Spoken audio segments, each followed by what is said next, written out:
आज से पहले गरुड़राज ने मेरा कार्य करने में कभी इतनी देर नहीं लगाई। वे हर कार्य को अतिशीघ्र करने में विश्वास रखते हैं। प्रभु!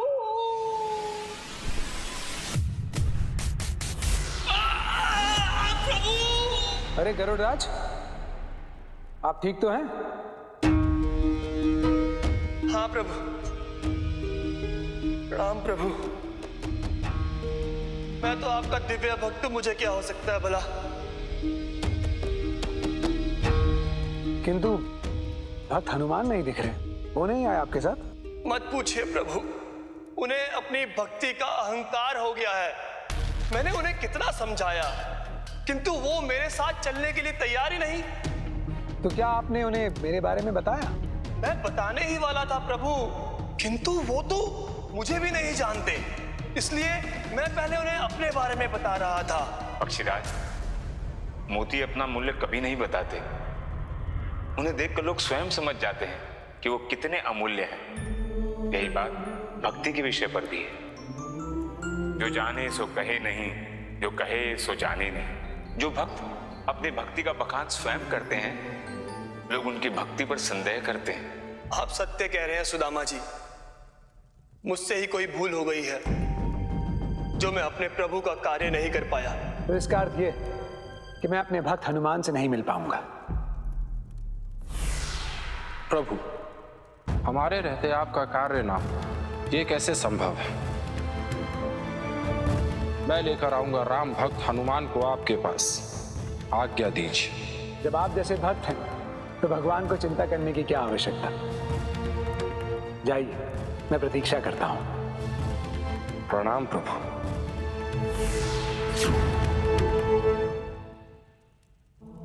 जय श्री राम, जय श्री राम, जय श्री राम, जय श्री राम।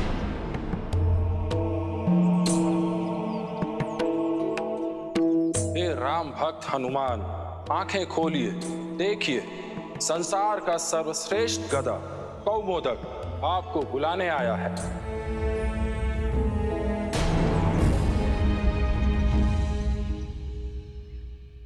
उन्हें अपनी भक्ति का अहंकार हो गया है। मैंने उन्हें कितना समझाया, किंतु वो मेरे साथ चलने के लिए तैयार ही नहीं। गरुड़राज सत्य ही कह रहे थे। लगता है इस भक्त को अपनी शक्ति दिखानी ही होगी।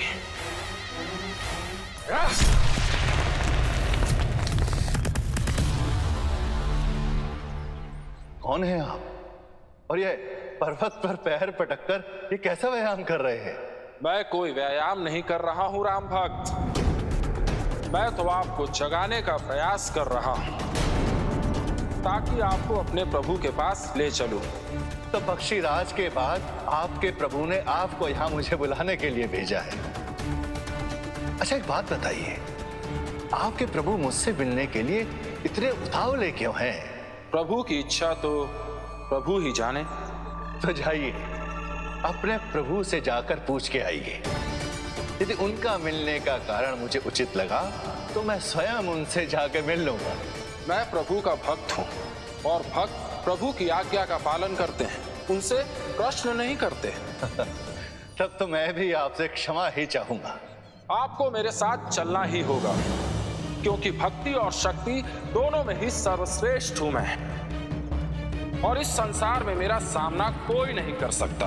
आपकी भक्ति तो मैंने देख ही ली, पर आप अपनी शक्ति दिखाए बिना मानेंगे नहीं। तो मैं ऐसा करता हूं कि आपको सीधा पक्षीराज की तरह आपके प्रभु के पास भेज देता हूं। आपका ये अहंकार अभी दूर हो जाएगा।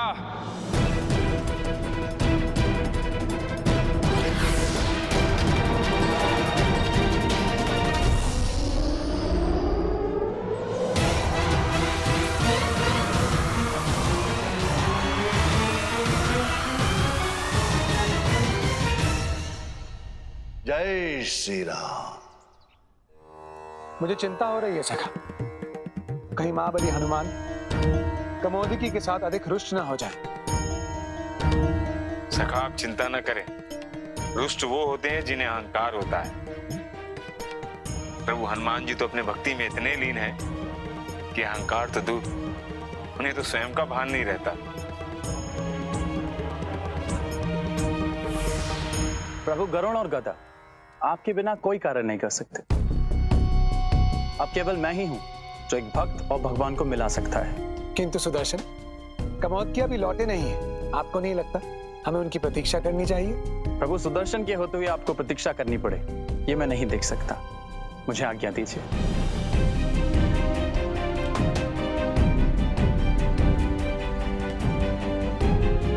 जैसी आपकी इच्छा। प्रणाम प्रभु।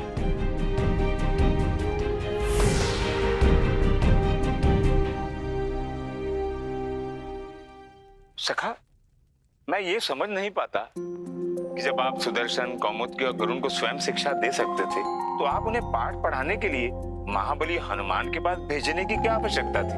सखा, शब्दों का प्रभाव शीघ्र ही समाप्त हो जाता है, किंतु जीवन जो हमें सीख देती है वो हम कभी नहीं भूलते। सखा, आपने सत्य कहा।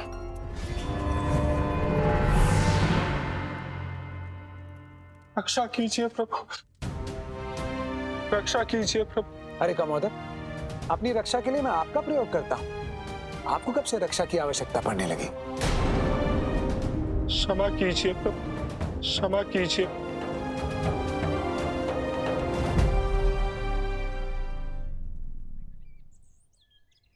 जय श्री राम।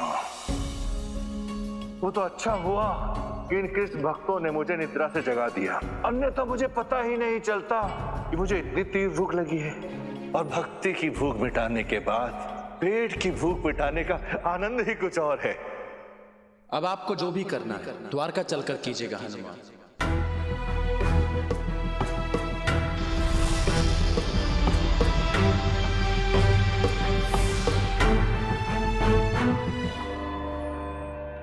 देखो भाई, भक्ति में चाहे रोक लो, किंतु भोजन करते हुए किसी को कभी रोकना नहीं चाहिए। हनुमान, मैं बातें नहीं करता, निर्णय लेता हूं। और मैं निर्णय ले चुका हूं कि मैं आपको द्वारका ले जाकर रहूंगा, वो भी इसी क्षण। लगता है आपका अहंकार आपसे भी बड़ा है। यह अहंकार नहीं, मेरा आत्मविश्वास है। मैंने आज तक प्रभु की किसी भी आज्ञा को अधूरा नहीं छोड़ा है। और मैंने भी कभी भोजन को अधूरा नहीं छोड़ा है। द्वारका तो आपको चलना ही पड़ेगा, वो भी अभी और इसी क्षण।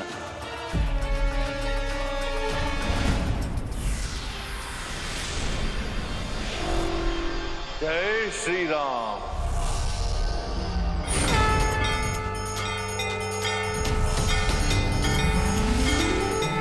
जय श्री राम।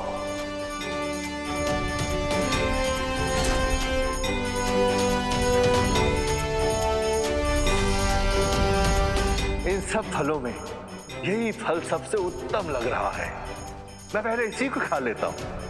जय श्री राम। जय हनुमान ज्ञान गुण सागर, जय कपीस तिहुँ लोक। रक्षा कीजिए प्रभु, प्रभु रक्षा कीजिए। पवन सुत रामा महावीर विक्रम भजन। अब पूजा भी हो गई और पेट पूजा भी, और अब मैं तुम्हारे प्रभु से मिल सकता हूँ। जय श्री राम। शंकर सुवन केसरी नंदन। जय श्री राम।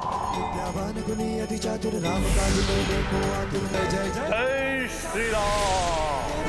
जो सत बार पाठ कर कोई, छूटे ही बंदी महासुख होई। जो यह पढ़े हनुमान चालीसा, होए सिद्धि साखी गौरी सा। तुलसीदास सदा हरि चेरा, कीजे नाथ। जय श्री राम।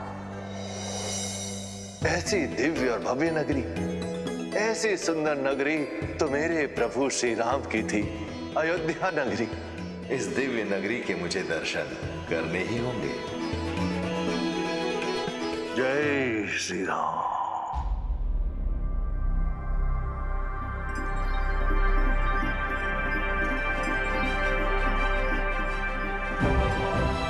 कितनी सुंदर नगरी है। ऐसा प्रतीत हो रहा है जैसे मैं अयोध्या नगरी पहुंच चुका हूं। अब तो द्वारिकाधीश से अवश्य मिलना पड़ेगा। हनुमान, हनुमान। बिल्कुल मेरे प्रभु श्री राम जैसा स्वर। जय श्री राम। हनुमान, हनुमान, हनुमान। कौन है यह जो मेरे प्रभु के स्वर में मुझे पुकार रहा है? द्वारका में आपका स्वागत है हनुमान।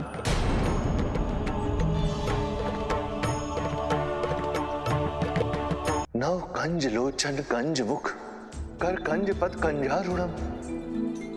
मेरे प्रभु जैसी छवि। कौन है आप? मैं वही हूं जिसने आपको यहां बुलाया है, जिससे मिलने आप आए हैं। तो आप हैं द्वारकाधीश श्री कृष्ण। आपको मेरा प्रणाम।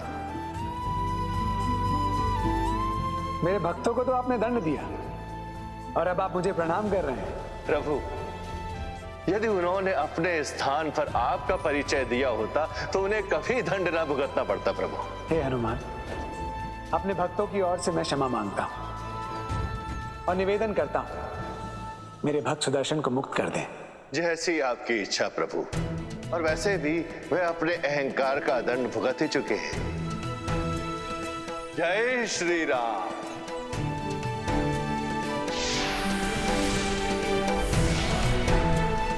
प्रभु, आप? मैं हनुमान को अभी बंदी बनाकर लाता हूं। उसकी आवश्यकता नहीं है सुदर्शन, मैं आपके पीछे ही खड़े हैं।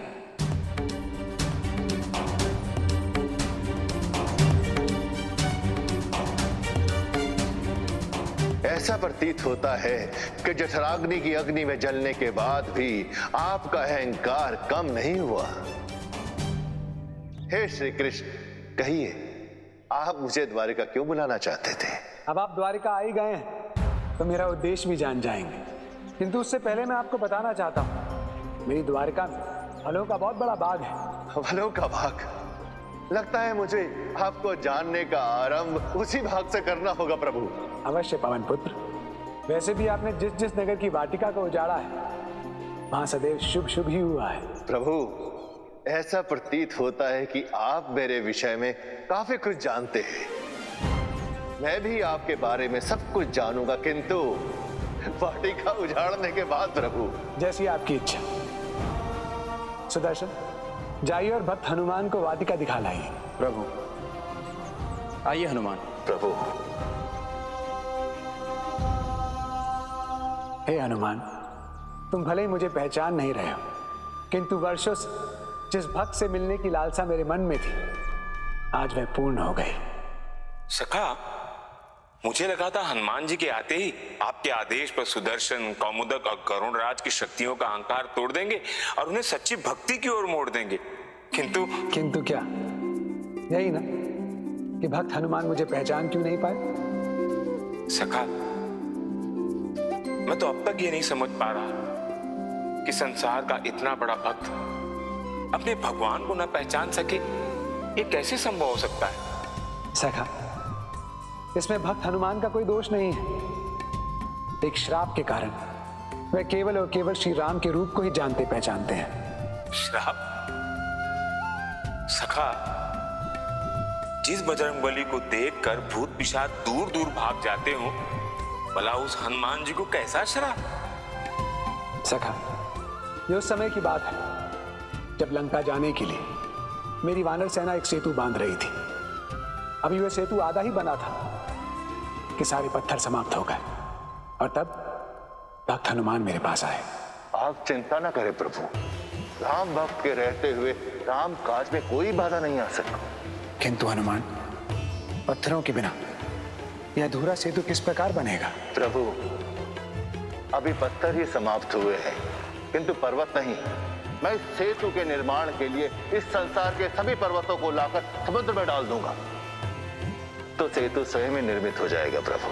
हे हनुमान, तुमने मेरी चिंता दूर कर दी। राम काज में विलंब उचित नहीं प्रभु, आप अपने इस भक्त को आज्ञा दीजिए प्रभु। जय श्री राम। और उसके पश्चात भक्त हनुमान पर्वतों को जड़ से उखाड़कर समुद्र में फेंकने लगे।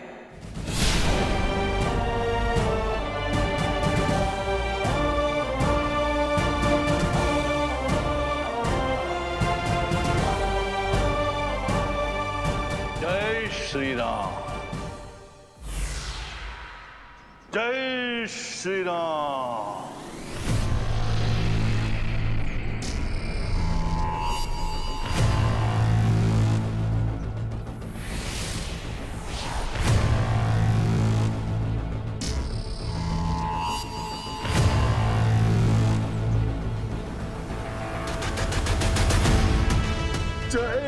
श्री राम।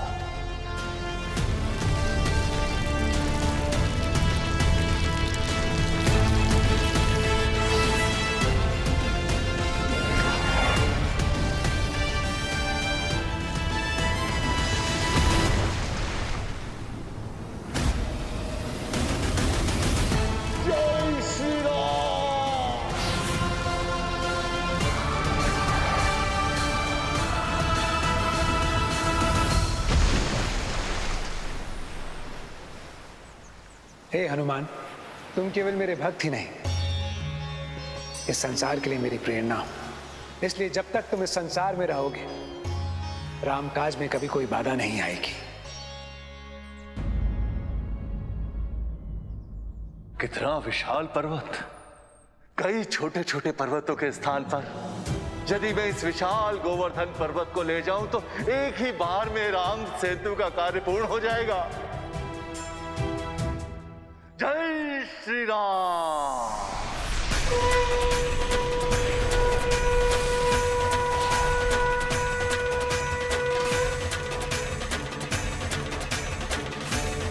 जय श्री राम।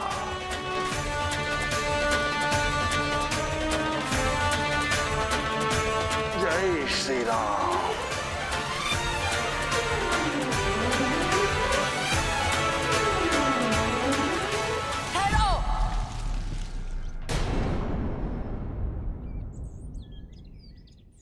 वानर, ये कैसा नर्क कर रहे हो तुम?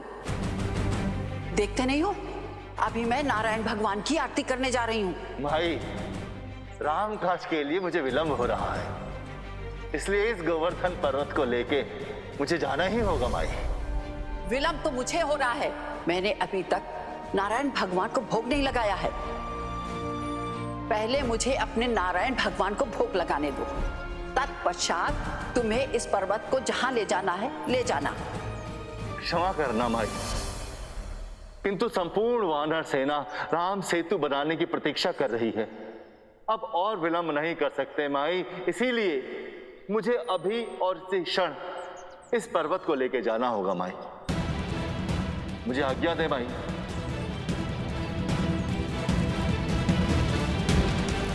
जय श्री राम।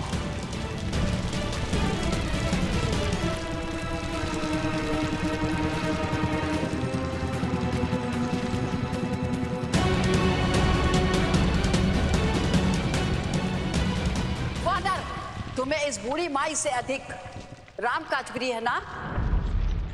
तो जा, मैं तुझे श्राप देती हूं। तू अपने राम के अतिरिक्त इस संसार में सब कुछ भूल जाएगा, सब कुछ भूल जाएगा। राम की लीला, उनके अन्य रूप, उनके दूसरे अवतार सब भूल जाओगे तुम। यदि स्मरण रहेगा तो केवल राम और राम का काज। माई, यह श्राप मेरे लिए एक वरदान है। मैं यही चाहता हूं कि मैं सदैव राम काज में लीन रहूं माई। मुझे आपका यह श्राप स्वीकार है। जय श्री राम। यही कारण है सखा कि भक्त हनुमान मुझे पहचान नहीं पाए। सखा, किंतु हनुमान जी की इस श्राप को दूर करने का कोई तो मार्ग होगा ना, जिससे वो अपने प्रभु को पहचान सकें। जिसने श्राप दिया है वही उसे दूर कर सकता है। सखा, इसका अर्थ यह हुआ कि हमें उस माई को ढूंढना होगा। और सखा, माई कहाँ है ये तो आप ही जानते हैं। हाँ सखा, द्वारका के पास एक गांव है शिरपुर, वे वहीं रहती हैं। दूध और माखन का व्यापार करती हैं और उनका नाम है गोमंती माई। अरे आओ रे आओ, चाहे ऋण लेके आओ, पर दूध मक्खन खाओ और देह बनाओ। काकी, हम मंदिर जा रहे हैं, थोड़ा दूध दे दो, तुम्हारी ओर से भगवान को चढ़ा दूंगा। दूध तो भगवान पे चढ़ा दोगे, अब मुझे क्या मिलेगा? ठेंगा?